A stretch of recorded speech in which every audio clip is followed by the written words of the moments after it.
ዘመኑ ፈጠነ ሮጠ ገሰገሰ የጌታችን መምጫ ጊዜያቱ ደረሰ ሰዎች ተባበሉ መከሩን ሰብስበው የተጣለብንን አደራ አስቡ። ጊዜው ትንሽ ረዘም ቢልም የዛሬ ዓመት አካባቢ ይመስለኛል በሁለት ተከታታይ ሳምንታት ውስጥ ስለ ዘመን ለማየት ሞክረን ነበር። በተለይ በመጀመሪያው ሳምንት ላይ ያየነው ዘመንን ማወቅ በሚል ርዕስ ስለ ዘመን ስናነሳ አሁን ካነበብኩት የመጽሐፍ ቅዱስ ክፍል እንዳየነው በመጨረሻው ዘመን አስጨናቂ ይሆናል ብለን ተመልክተን ነበር። ምንድነው ዘመኑን እንደዚህ አስጨናቂ የሚያደርገው ስንል ሶስት ሐሳቦችን ከሕያው ቃሉ አይተን ነበር። ዛሬ ከማነሳው ሐሳብ ጋር ተያያዥነት ስላለው ለእናንተ ለማስታወስ እኔ ደግሞ መልእክቴን ለማያያዝ ፈጠን ብዬ ሐሳቦቹን ላንሳ። ዘመን አስጨናቂ እንዲሆን የሚያደርገው ሶስት ምክንያቶች ምንድናቸው ብለን ነበር። የመጀመሪያው የሰዎች ባህሪ ክፉ መሆን ነው። ይሄን በሁለተኛ ጢሞቴዎስ ምዕራፍ 3 ቁጥር 2 ላይ ተመልክተናል። ሁለተኛ ዘመኑን አስጨናቂ የሚያደርገው ምንድነው ካልን ሰዎች ከመጠን በላይ ገንዘብ ወዳድ መሆናችን ነው።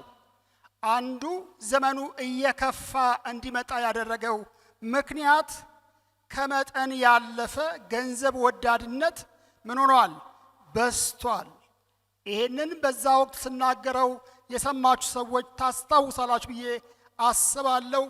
ሰው ልጁን ለገንዘብ ሲል አሳልፎ የሚሰጥበት፣ ባል ሚስትን፣ ሚስት ባልን፣ ልጆች ወላጅን፣ ወላጆችን ለገንዘብ ስለው አሳልፈው እንደሚሰጡ በብዙ ማስረጃዎች ለማየት ሞክረናል።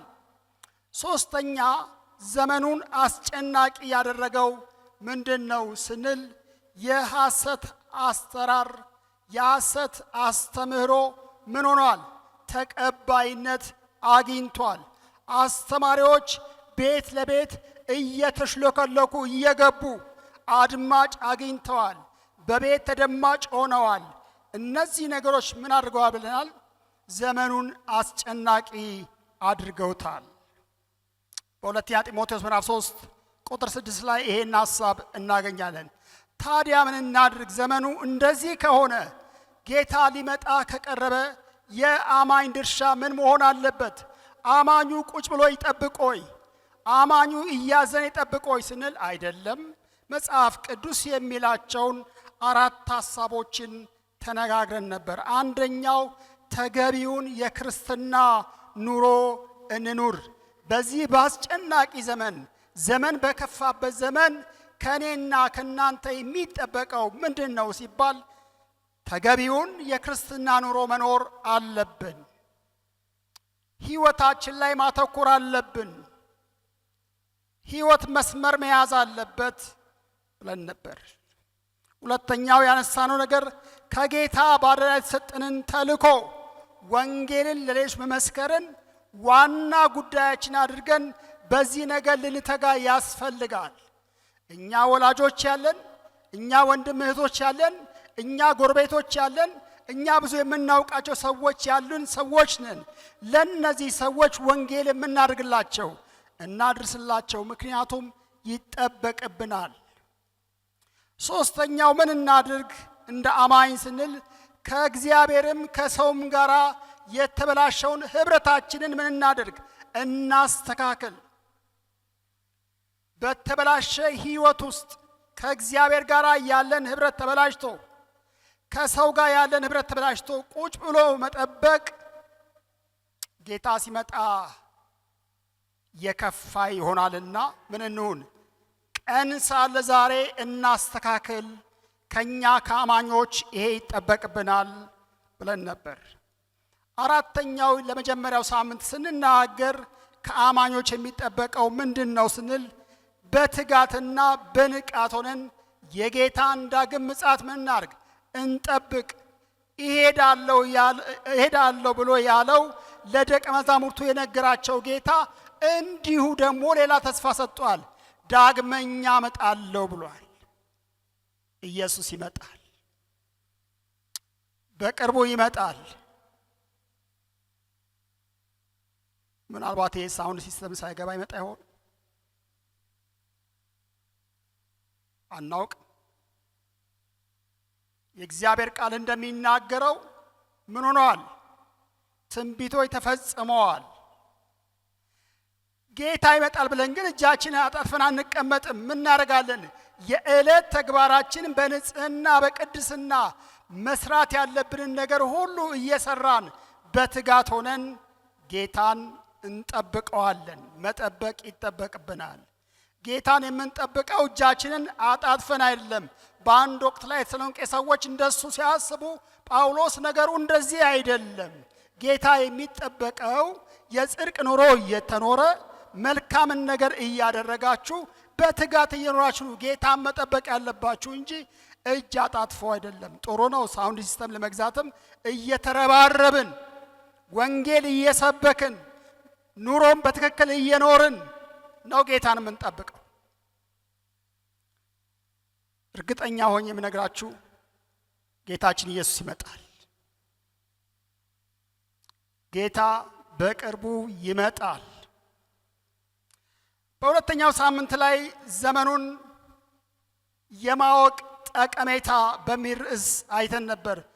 ጥሩ ነው ዘመንን ማወቅ፣ ግን ለምን ይጠቅማል ስንል 4 ነጥቦችን አይተናል። አንደኛው ዘመንን ማወቅ ለጥንቃቄ ይረዳናል። አማኝ በጥንቃቄ መኖር የሚችለው ዘመኑን ሲያውቅ ነው። ያለንበት ዘመን ምን አይነት ዘመን እንደሆነ ስናውቅ ሕይወታችንን በጥንቃቄ፣ አገልግሎታችንን በጥንቃቄ፣ አኗኗራችንን በጥንቃቄ እናረጋለን። ምን ስንል? ዘመኑን ስናውቅ። ሁለተኛ ዘመንን ማወቅ ያለው ጠቀሜታ ለመበረታታት፣ አንዳችን ሌላችንን ለማበረታታት፣ ለማጽናት፣ ለመጽናት አይዞ የምትጠብቀው ጌታ ይመጣል፣ የምትጠብቂው ጌታ ይመጣል ብሎ ለማለት ዘመንን ማወቅ ያስፈልጋል። ሶስተኛው ዘመንን ማወቅ ጠቀሜታው ምንድነው ስንል ጌታን ተዘጋጅቶ ለመጠበቅ፣ እንደተፈለገ እየተኖረ እንደተፈለገ እየተገለገለ እንደተፈለገ እየተደረገ ጌታ አይጠበቅም። በጥንቃቄ ነው ጌታን መጠበቅ ያለብን። ሩቅ ያላቸው ነገር አፍንጫችን ስር ደርሰዋል። የአውሮፓውያን ናቸው ያላቸው ነገሮች እኛ መንደር መጥተዋል። የትኛውን መንገድ ጥሩ እኛ መንደር አሉ። ይሄ የኛ አይደለም ስንላቸው የነበሩ ነገሮች ሁሉ እኛ ሰፈር አሉ። ስለዚህ ጥንቃቄ ያስፈልጋል። ለምን? ጌታን ተዘጋጅቶ ለመጠበቅ። አራተኛው ዘመኑን ማወቅ ጠቀሜታው ምንድነው ከተባለ በታማኝነትና በመሰጠት በትጋት ጌታን ለማገልገል ዘመንን ማወቅ። ዘመኑን ያወቀ ሰው እንደ ትናንትናው አይኖርም፣ እንደ ትናንትናው አያገለግልም፣ እንደ ትናንትናው አይሮጥም። ምን ያደርጋል? ትንሽ ዙሩን ያከረዋል። እናውቃለን፣ እኛ ኢትዮጵያኖች በሩጫ የታወቀን ሰዎች ነን። ማራቶ የሚሮጡ ሰዎች ሲጀምሩት ቀስ ቀስ እያሉ እስከ ግማሽ ጥሩ ይሄዳሉ። ከትንሽ ኪሎ ሜትሮች በኋላ ግን ምን ያደርጉታል? በጣም ያፈጥኑታል። ለምን ከተባለ መግቢያቸው እየደረሰ ስለሆነ ሰዓት ያያሉ በሩጫ መካከል። የኛ ጌታ በቅርቡ ይመጣል። ተዘጋጅተን ልንጠብቀው ያስፈልጋል። ዛሬ አብረን እንድንመለከተው ያሰብኩትኝ ዘመኑን ማወቅ የምንችለው በምንድን ነው? ዘመኑን ማወቅ ጥሩ ነው። የዘመኑን ማወቅ ጠቀሜታ አይተናል። ዘመኑ ምን አይነት እንደሆነ አውቀናል። ግን ዘመኑን ለማወቅ የምንጠቀመው መሳሪያችን ምንድን ነው? በምንድን ነው ዘመኑን ማወቅ የምንችለው? የመጀመሪያው ዘመኑን እንድናውቅ ከጌታ ዘንድ የተሰጠን ነገር ምንድን ነው ከተባለ በእኔና በእናንተ እጅ ያለው ሕያው የእግዚአብሔር ቃል ነው። የእግዚአብሔር ቃል ስለ ዘመኑ ተናግሯል። ስለ ዘመኑ ሁኔታ ተናግሯል። ስለ ሰው ሁኔታ ተናግሯል። የእግዚአብሔር ቃል ያልተናገረው ነገር የለም። ዳዊት በመዝሙር 119 ቁጥር 105 ላይ እንደዚህ ይላል፣ ሕግ ለእግሬ መብራት ለመንገዴ ብርሃን ነው። ሕግ ለእግሬ መብራት ለመንገዴ ብርሃን ነው። የእግዚአብሔር ቃል ሁሉን ነገር ገልጦ የሚያሳይ፣ ሁሉን ነገር አውቀን በጥንቃቄ እንድንኖር የሚያግዘን የሚረዳን ነው። እንደሚታወቀው በብርሃን የሚመላለስ ሰው አይሰናከልም። በብርሃን የሚመላለስ ሰው አይደናቀፍም። የእግዚአብሔርን ቃል በትክክል የተረዳ፣ የእግዚአብሔርን ቃል በትክክል የሚያነብ፣ የእግዚአብሔርን ቃል በትክክል የሚያጠና ሰው ሕይወቱን ሊመራ፣ ሊያስተካክል፣ ጌታን ሊያከብርና ሊያስከብር ይችላል። በዋናነት ስለ ዘመን የምናውቅበት ማወቂያችን ሕያው የሆነው የእግዚአብሔር ቃል ነው። እግዚአብሔር በቃሉ ነው ሁሉን ነገር የነገረን። እግዚአብሔር ለልጆቹ ያልነገረን አንድም ነገር የለም። ይሄ የእግዚአብሔር ቃል ጠጋ ብለን ስናጠናው ስለ እያንዳንዱ ጥያቄዎቻችን ምላሽ የተሞላ የከበረ የእግዚአብሔር ቃል ነው።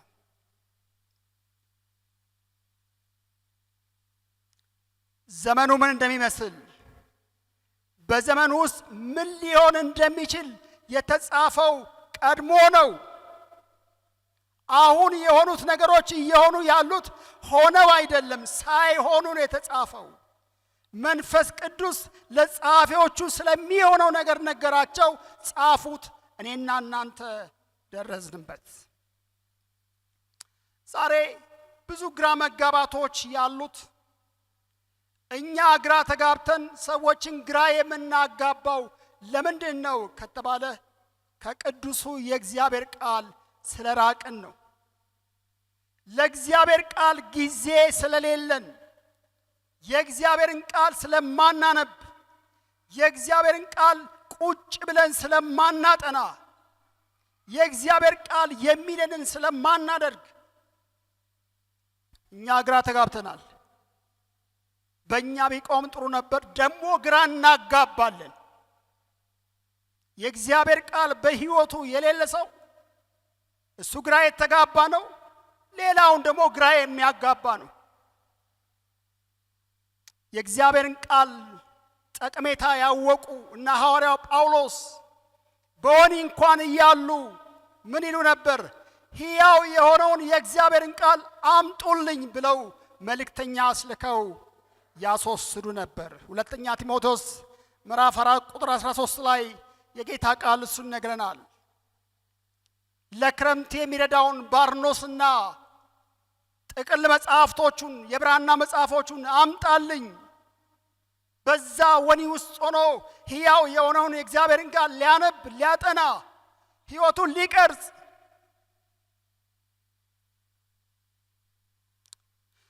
በአንድ ወቅት ኢየሱስን ሊፈትኑት ሰዱቃውያን ወደ ኢየሱስ መጡ፣ ጥያቄ ይዘው። ጌታ ኢየሱስ እንዲህ ሲል መለሰላቸው። ኢየሱስም እንዲህ አላቸው፣ መጽሐፍትንና የእግዚአብሔርን ኃይል አታውቁምና ትስታላችሁ። የማቴዎስ ወንጌል ምዕራፍ 22 ቁጥር 29 ላይ ሰው በተሳሳተ መንገድ የሚሄደው፣ ሰው የተሳሳተ ነገር የሚያደርገው ከእግዚአብሔር ቃል ሲርቅ ነው። የእግዚአብሔርን ቃል አለማወቃችን ለስህተት ይዳርገናል። የእግዚአብሔርን ቃል አለማወቃችን እንዳሻችን እንድንኖር ያደርገናል። ዘመኑን እንዳናውቅ ያደርገናል። ዘመኑን ካላወቅን ደግሞ አንዘጋጅም። ያልተዘጋጀ ሰው ደግሞ ጌታው ድንገት ሲመጣ የሚጠብቀው ነገር ፍርድ ብቻ ነው። ስለዚህ ወደ ቃሉ ልንመለስ ይገባናል። ወደ ሕያው ቃሉ እንመለስ። የጣልነውን አቧራ ያለበስነውን ይሄን የእግዚአብሔርን ቃል ዕለት ዕለት እናንብበው። ባገኘነው ጊዜ ሁሉ እናንብበው፣ እናጥናው። ይሄ የከበረ ቃል ነው። የከበረውን ቃል ከእጃችን አውጥተን ዘመንን ልናውቅ አንችልም። ሕይወትን በአግባቡ ልንመራ አንችልም። ቁጥቦች ልንሆን አንችልም። ጠንቃቆች ልንሆን አንችልም።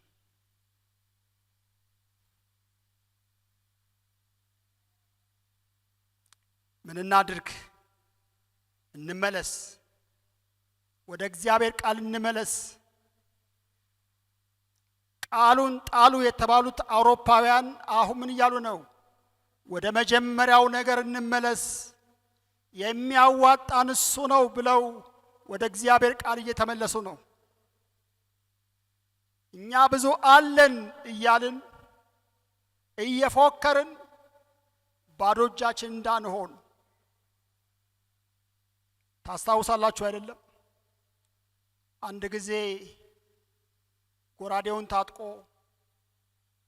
ሽጉጡን ታጥቆ እየሄደ ያለ ሰው በሽፍቶች ተይዞ ሁሉን ነገር ተነጥቆ ሰገባውን ብቻ ይዞ ወደ ቤቱ ተመለሰ። ቤት መጥቶ ለሚስቱ ሲነግራት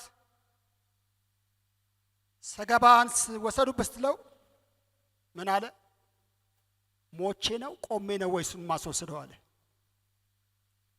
ጎራዴ ተወስዶ ሽጉጥ ተወስዶ ሁሉ ነገር ተወስዶ መያዣው ሰገባ ብቻ ምን ሊያደርግለት? ዛሬ ክርስቲያን ነን እያልን ምናልባትም መሪዎች ነን እያልን ምናልባትም ጥሩ ስም አለን መጋቢዎች ነን ወንጌላዊ ነን እያልን ጥሩ ጥቅስ አዋቂ ነን እያልን እንደዚህና እንደዚያ እያልን በሙላት የእግዚአብሔር ነገር ሳይኖረን ቀርቶ ባዶ እጃችን እንዳንሆን ልንነቃ ይገባናል። ልንመለስ ይገባናል። ሰገባን ብቻ ይዞ መፎከር አያዋጣም። ስም አያድንም። መጋቢ መባል አያድንም። ሐዋርያ መባል አያድንም። የትኛውንም በመጽሐፍ ቅዱስ የተሰጠውን ጸጋ እንጥራ፣ እሱ አያድንም። የሚያድነው ኖሮ መገኘት፣ ኢየሱስ ሲመጣ በጠበቀው ልክ ኖረን መገኘታችን ነው። ስማችን ጋራንቲ አይደለም። እዚህ ሊያስጨበጭብልን ይችል ይሆናል። እዚህ ጥሩ ወንበር ሊያሰጠን ይችላል። እዚህ እንደዚያም ነገር ሊያስገኝልን ይችላል። ጌታ ዘንድ ግን እንደሱ አይደለም። ኖረሃል።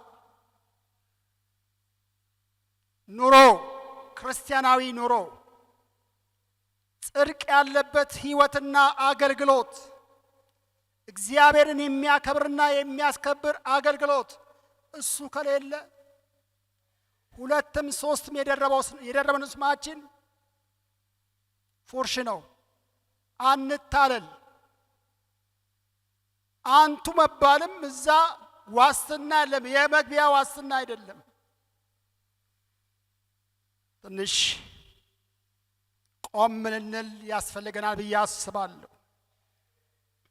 ዛሬ ብዙ ነገሮች ጊዜያችንን ስለወሰዱብን ከቃሉ ጋር ስለተለያየን ፍሬ አልባ ክርስትና በዝቷል።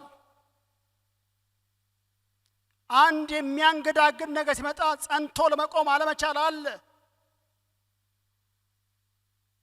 በተለይማ የስህተት አስተማሪዎች ሲያገኙን ያነቃንቁናል። ለምን? የለም የምንቆምበት ጽኑ የተባለው ሕያው የእግዚአብሔር ቃል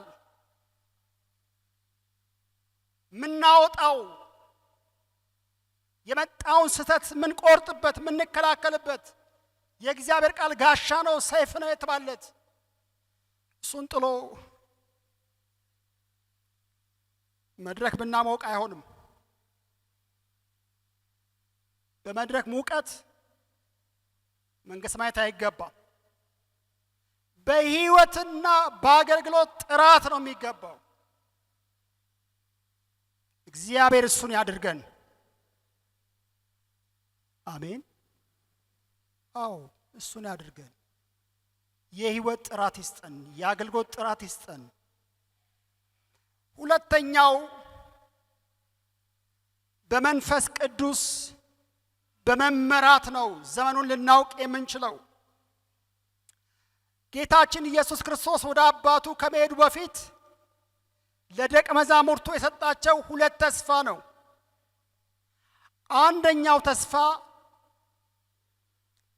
እሄዳለሁ፣ ተመልሼ እመጣለሁ፣ እወስዳቸዋለሁ የሚል ዮሐንስ ወንጌል ምዕራፍ 14 ቁጥር 3 ላይ።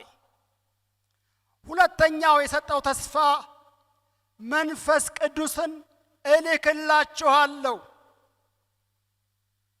ይመጣል፣ እኔ ብሄድ ይሻላል፣ እሱ ሲመጣ ሁለት ነገሮችን ያደርግላችኋል። አንደኛው ወደ እውነት ሁሉ ይመራችኋል፣ ማ የእግዚአብሔር መንፈስ። ሁለተኛው ወደፊት ስለሚሆነው ነገር ሁሉ ይነግራችኋል። ስለ ዘመን ለማወቅ በቀጣይ ምን እንደሚሆን እንዴት መኖር እንዳለብን የሚረዳ መንፈስ ተሰጥቶናል። የጌታ ቃል እንደዚህ ይላል፣ የእውነት መንፈስ በመጣ ጊዜ ወደ እውነት ሁሉ ይመራችኋል። እርሱ ከራሱ አይናገርም፣ የሚሰማውን ብቻ ይናገራል፣ እንዲሁም ወደፊት ስለሚሆነው ይነግራችኋል። ስለ ዘመን ለማወቅ በመንፈስ ቅዱስ መመራት ያስፈልጋል። ይሄ ጌታችን የሰጠን ትልቅ ተስፋ ነው። መንፈስ ቅዱስ ዘመኑን ማወቅ እንድንችል ትክክለኛ መሪና አስተማሪ ነው። ወደ ትክክለኛ መስመር የሚመራ የጌታ መንፈስ ነው። እርሱ አሁን እየሆነ ያለውን ብቻ ሳይሆን ወደፊት የሚሆነውን ነገር ሁሉ ሳይቀር ይነግራችኋል፣ ይገልጥላችኋል ብሎ ጌታ እንደተናገረው መንፈስ ቅዱስ መጥቶ እንዲሁ አድርጓል። ዛሬም ሰሚ ካገኘ፣ ዛሬም አድማጭ ካለው መንፈስ ቅዱስ ይናገራል፣ ይመራል፣ ወደ ትክክለኛው አቅጣጫ ይመራል።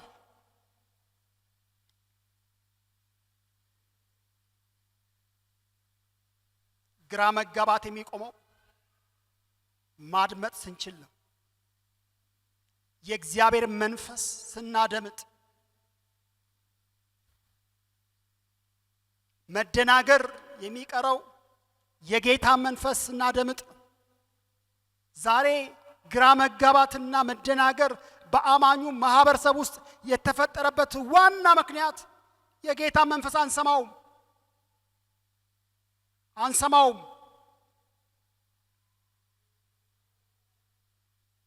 መንፈስ ቅዱስ ግልጽ አድርጎ የሚናገር እውነተኛ አስተማሪ፣ እውነተኛ ገላጭ ነው። ለሱ ምን ያህል ቦታ ሰጠነዋል? ምን ያህል እሱን ለማድመጥ ውስጣችን ዝግጁ ነው?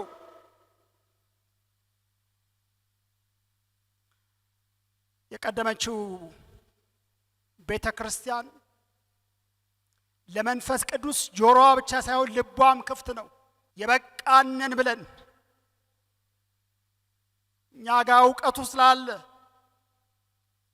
ለሱ ጊዜ ከመስጠት ይልቅ አንተ ምን ትላለህ ከማለት ይልቅ ዳር አቁመነው ይሆን? ይገርማው እሱ ጨዋ ነው። ሲገፉት ይገፋል። ሲቀበሉት ጠጋ ብሎ ይናገራል። ውስጥ እየኖረ ቦታ ሲከለከል ዝም ይላል፣ አዝኖ ዝም ይላል። ሲፈቀድለት እንደ ልቡ ይሰራል። እንዴት እየሆነ ነው? በመንፈስ ቅዱስ የሚመሩ ሰዎች ዘመኑን ያውቃሉ። ስለዚህ ምን ያደርጋሉ? ይጠነቀቃሉ። እንደፈለጉ አይናገሩም። እንደፈለጉ አይናገሩም። እንደፈለጉ አይወስኑም። እድሉ ስላለ ቦታው ላይ ስላለን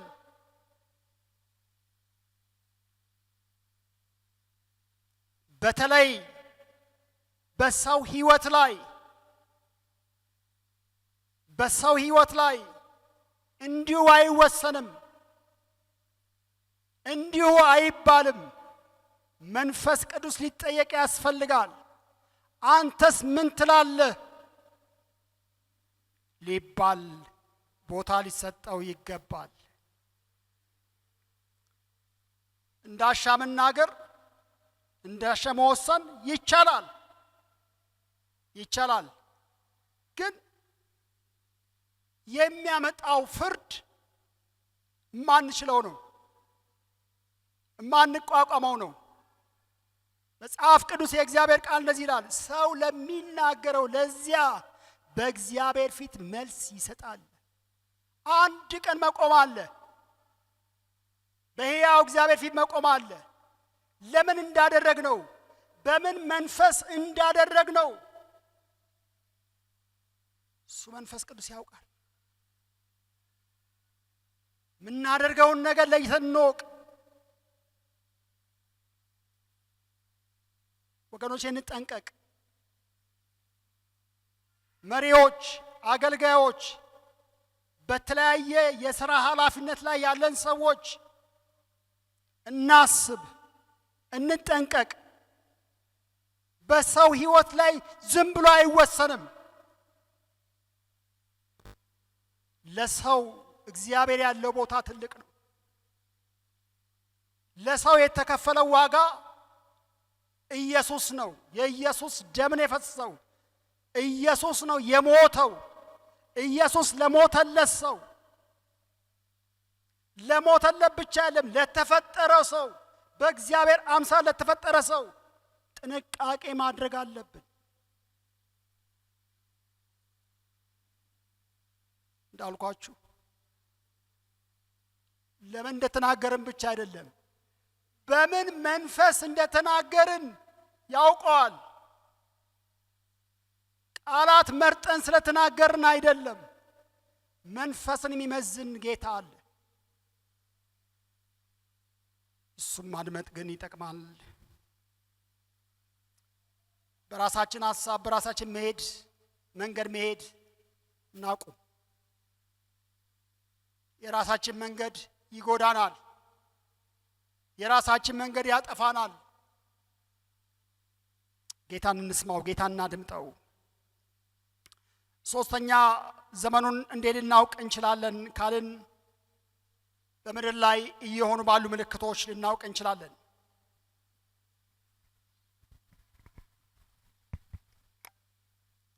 ሶስተኛ ዘመኑን የምናውቅበት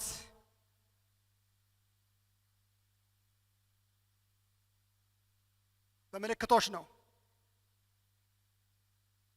ስንቶቻችን በዚህ ሳምንት በአሜሪካ ሀገር የሆነውን ነገር ሰምተን ይሆን? በአሜሪካ ሀገር ላይ የተነሳው አውሎ ንፋስ ትልቅ የምትባለዋን ሀገር ትንሽ አድርጓታል።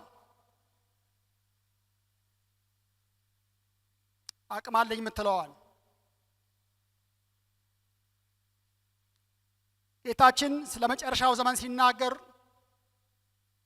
በማቴዎስ ወንጌል ምዕራፍ 24 ላይ ዝርዝር ነገሮች ነግሮናል።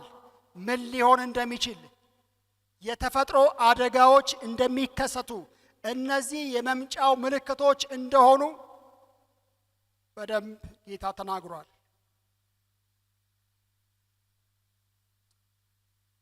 ምልክቱን አይተው ያልነቁትን ሰዎች ጌታ አዝኖባቸዋል፣ ደግሞም ገስጿቸዋል። የማቴዎስ ወንጌል ምዕራፍ 16 ቁጥር 3 ላይ እንደዚህ ይላል፣ ማለዳም ሰማይ ደምኖ ቀልቷልና ዛሬ ይዘንባል ትላላችሁ። የሰማዩን ፊት መለየት ታውቃላችሁ፣ የዘመኑን ምልክት መለየት አትችሉምን? የሚሆኑት ነገሮች ምድር ላይ እየሆኑ ያሉ ነገሮች ምን እያሉን ነው? ዘመኑ አልቋል፣ ምድር ልትጠቀለል ነው፣ ጌታ ኢየሱስ ሊመጣ ነው፣ የዘመን ፍጻሜ እጅግ ቀርቧል እያሉ ምልክቶች እየነገሩን ነው። በማህበረሰብ ውስጥ እየሆኑ ያሉ ነገሮች የሚነግሩን የዘመን ፍጻሜው መቅረቡን ነው። ዘመኑ መጨረሻ ላይ እንደደረሰ የምናያቸው ለውጦች አሉ አይደለም? አንዳንዴ ከአንዱ ጋራ የምናላትመው ይሄን እንትና ቢያደርገው ኖሮ እንዲህ አይሆን ነበር ምንለው፣ ጌታ ይህ ሊሆን ግድ ነው ያለው። አንዳንድ የዋሆች ደግሞ ከዚህ በኋላ የተሻለ ዘመን እንደሚመጣ እንጠብቃለን። መጽሐፍ እንደሱ አይልም። ፊታችን ያለው ዘመን ጌታችን እየመጣ ያለበት ጊዜ ስለሆነ ነገሮች እየጨመሩ የሚሄዱበት፣ ክፋት እየባሰ የሚሄድበት፣ ሲስተሞች በጣም አስቸጋሪ የሚሆኑበት። እኔ እንግዳ ናችሁ ብያለሁ። ማህበራዊ ሚዲያ ላይ ገብታችሁ ማህበራዊ ሚዲያ ላይ ምን እየሆነ እንዳለ፣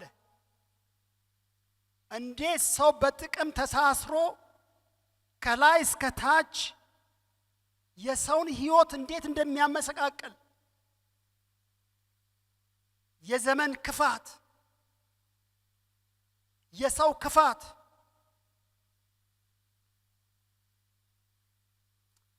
ጌታ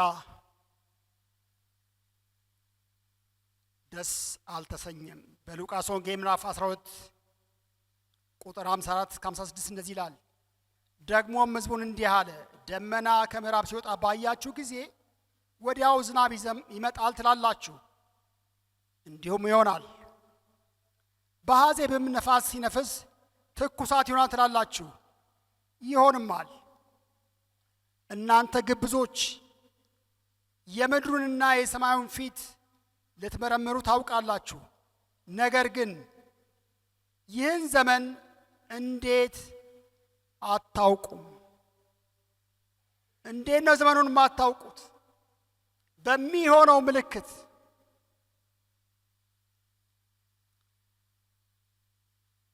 የመጨረሻውን በጣም ብዬ ልናገር ካለው ሰዓት አኳያ፣ አራተኛው ዘመኑን ልናውቅ የምንችለው በጸሎትና ጌታን በማድመጥ ነው።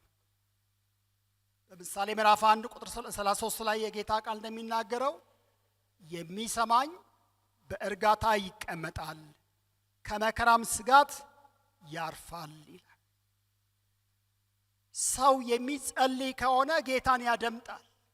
ሰው የሚጸልይ ከሆነ ከጌታ በሚሰማው ድምፅ ምክንያት እርጋታ፣ ሰላም ይሆንለታል።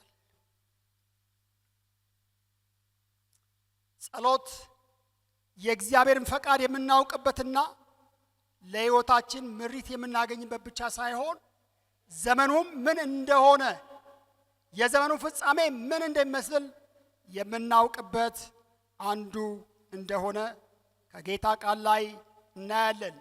በመጽሐፍ ቅዱሳችን ውስጥ በጸሎት በጣም የታወቁ ሰዎች አሉ። ከታወቁ ሰዎች አንዱ ዳንኤል ነው። በትንቢተ ዳንኤል ምዕራፍ 8 ቁጥር 19 ላይ እንደዚህ ይላል፣ እርሱም እንዲህ አለኝ፣ ራእዩ በመጨረሻው ዘመን ሊሆን ያለውን የሚያመለክት ስለሆነ በኋላ በቁጣው ዘመን ምን እንደሚሆን እነግርሃለሁ። ለሚጸልይ ሰው እግዚአብሔር መልእክትን ይሰጣል። ለሚጸልይ ሰው እግዚአብሔር ነገርን ይገልጣል። ዳንኤል ተንበርክኮ ባለበት ስፍራ ላይ እግዚአብሔር መልአክን ልኮ እንደነገረው እናያለን። እግዚአብሔር ደብቆ የሚያደርገው ነገር የለም። በእግዚአብሔር ፊት ተንበርክከን ስንጸልይ ሊሆን ያለውን ነገር እግዚአብሔር ይናገራል።